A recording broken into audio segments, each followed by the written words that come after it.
initiates, and welcome to Module 1 of the DajjalCorp video training course. I would like to officially welcome you as a member of the team. You've joined our organization at perhaps the most exciting point in our long history.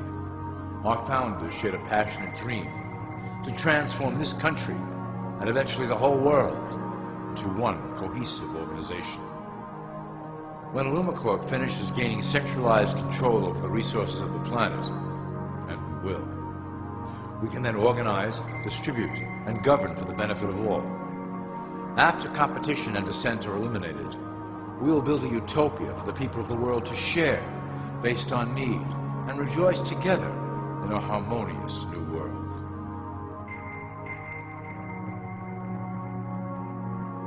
This presentation is designed to enlighten you about our organization's goals and achievements. As your guide, I will help to answer some basic questions you might have about DajjalCorp and familiarize you with the valuable role you will play in helping us reach our prime objective.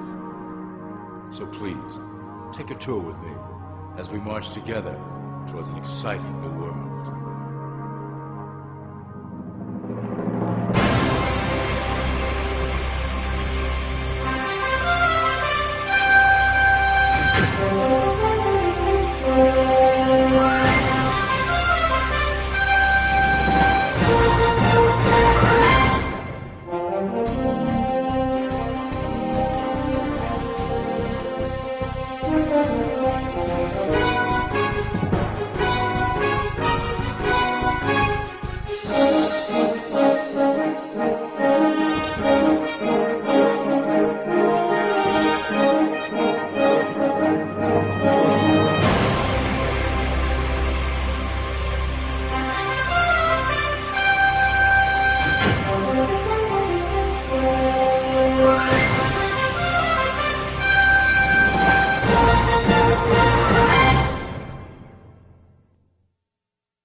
All people are aware of class.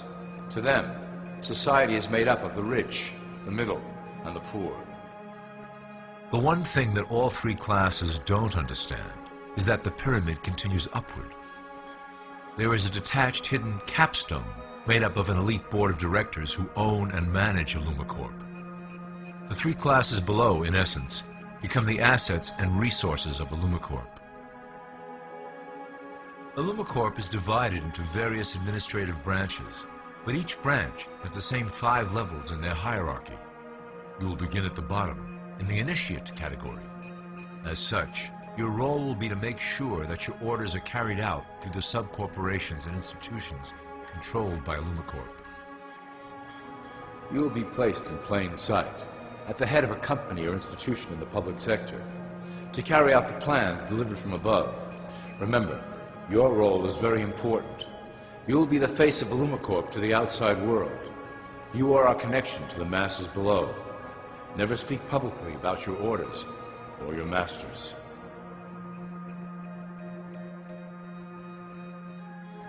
Now let's look at DajjalCorp's 6 administrative branches and their functions.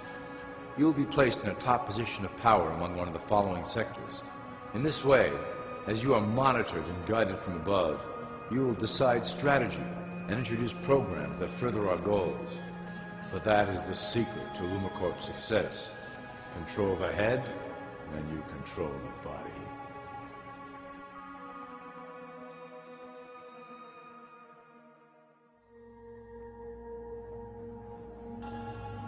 This is potentially DajjalCorp's most effective instrument for global control. Through international banking, we manipulate the fate of all countries. We have introduced many institutions, such as the IMF and WTO, that work in our favor to impoverish disobedient nations.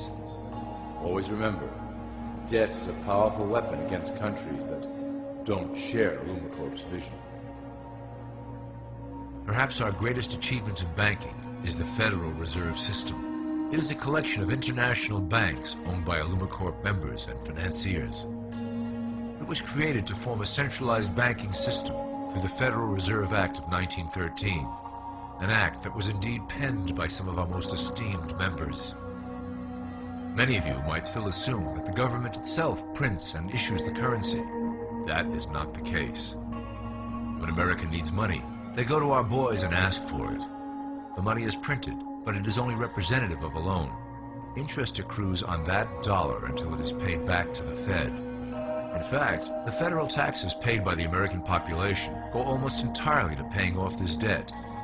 So you see, AlumaCorp derives a healthy amount of its operation funding directly from the debt of the public. Needless to say, this is one of our most crucial sources of funding and one of our proudest achievements here at AlumaCorp. Through mergers and acquisitions, we have slowly and silently bought up the majority of U.S. industry. AlumaCorp and its members own most of the oil, transport, banking, media, food and communications industries in America and abroad. Through fewer and fewer conglomerates, we are able to effect with great precision the machinations of labor and government. Ultimately, corporations will replace government as a centralized international body that can meet the needs of the public worldwide without the chaos created by national self-interest. When AlumaCorp goes public, corporatism will be the foundation for world government. Conglomerates will merge into one cohesive corporation that is responsible only to AlumaCorp and the needs of its global employment force.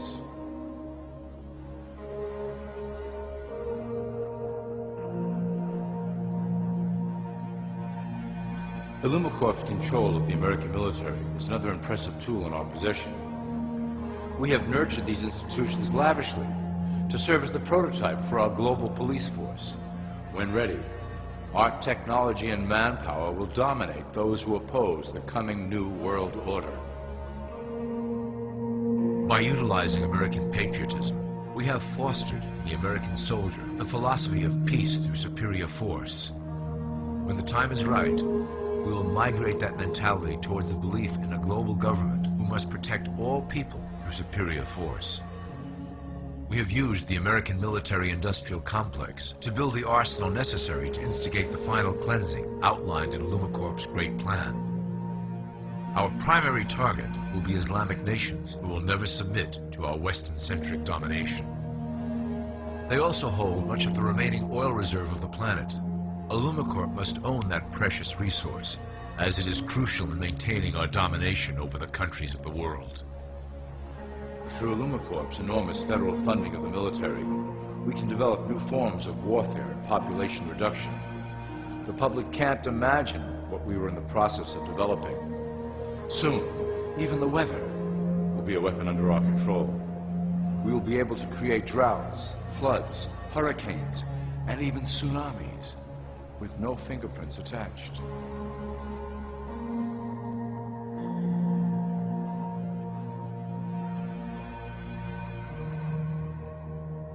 The political system of America has been under direct control of AlumaCorp for some time.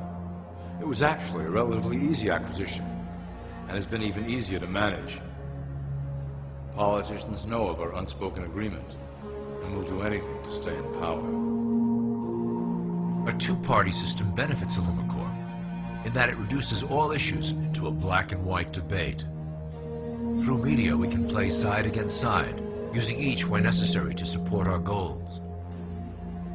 Due to a diminishing faith in the system among the public, AlumaCorp has designed a rogue candidate program to provide a voice for the dispossessed. This disperses the impetus for dissent among those who do not feel represented by our candidates and builds a database of potential dissidents.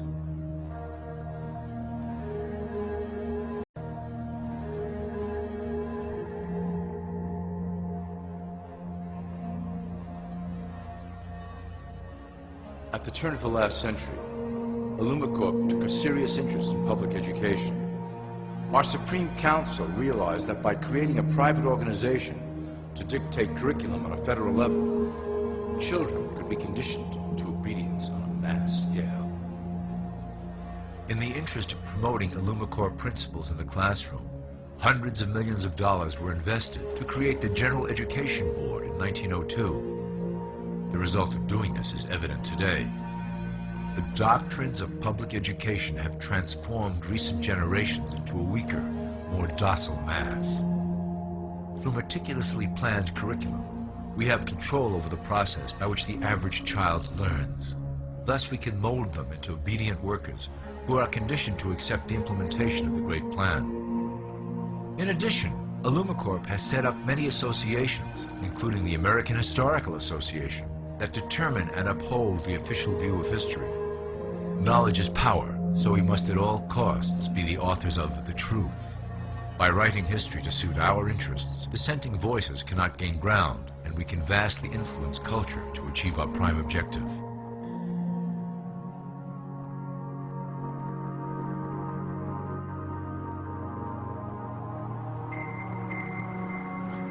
IllumiCorp uses the media to shape the public's opinion about current events and condition desired attitudes about our future agenda. Through news, entertainment, and advertising, we can program a variety of emotions and responses into the collective unconscious. In the past, we were limited entirely to print media, but now we have multiple mediums to utilize in programming and conditioning the masses.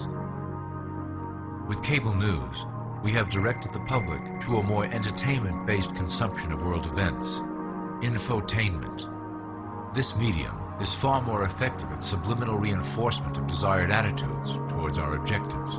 For instance, we are currently instilling a sense of duty towards environmental issues. With our growing control of the weather through HAARP and chemtrails, we will scare the public into accepting our global protection agendas. We will then phase into the great cleansing which must occur to return the global population to a manageable size. We reinforce the desired norm through advertising, creating a model for people to live up to that is virtually impossible. The result is an incomplete, desperate individual seeking acceptance. Through reality television game shows, we repeat the pattern of individual survival versus group survival. This breaks down the idea of community and breeds individuals who seek only their self-interest. With a public that is constantly suspicious and scheming, we maintain the status quo of a divided population that never thinks to look up.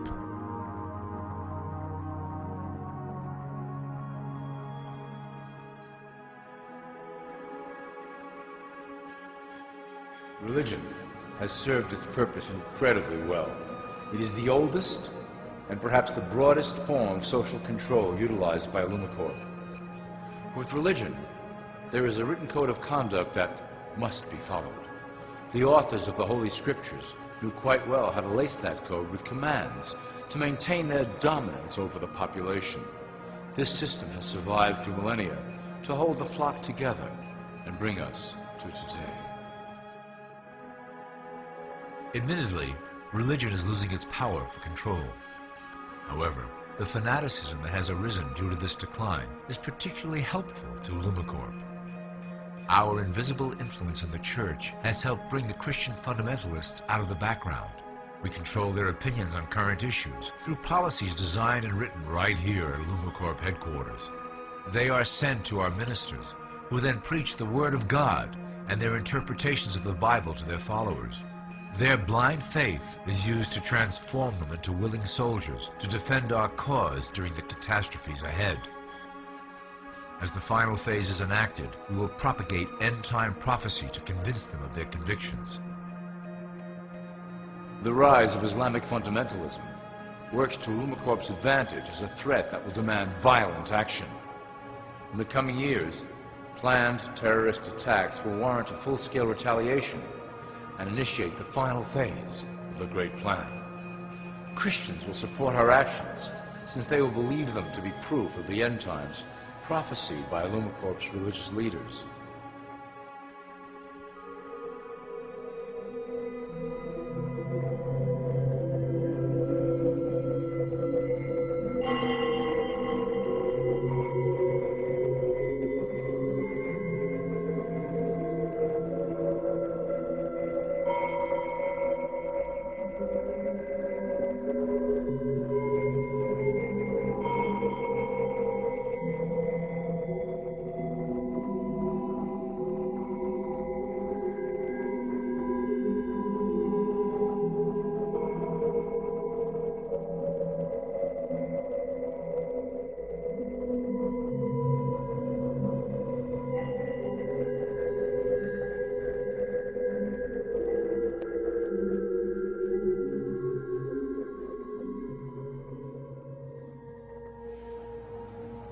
now that you have a basic understanding of how we work over here at DajjalCorp, I would like to introduce you to one of our latest projects, the control grid.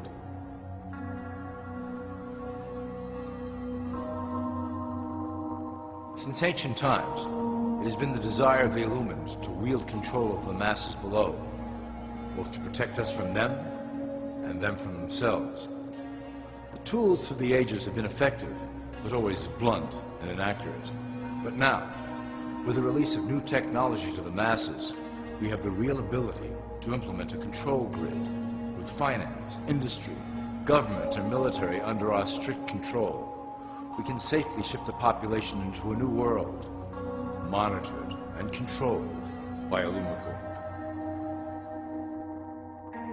Technology such as the Internet, GPS, and RFID chips are pillars of the invisible prison we are erecting around the people. Within the decade, we will have real ID cards that contain criminal records and pertinent information, all linked to federal databases. Cell phones will tell us where each individual is, linked to the same database. Through intelligence agencies and Homeland Security, we will monitor individuals who oppose the Great Plan and remove them from the grid. Quickly, the population will learn that they have a choice: support the system and benefit from its luxuries, or reject it and lose access to the grid.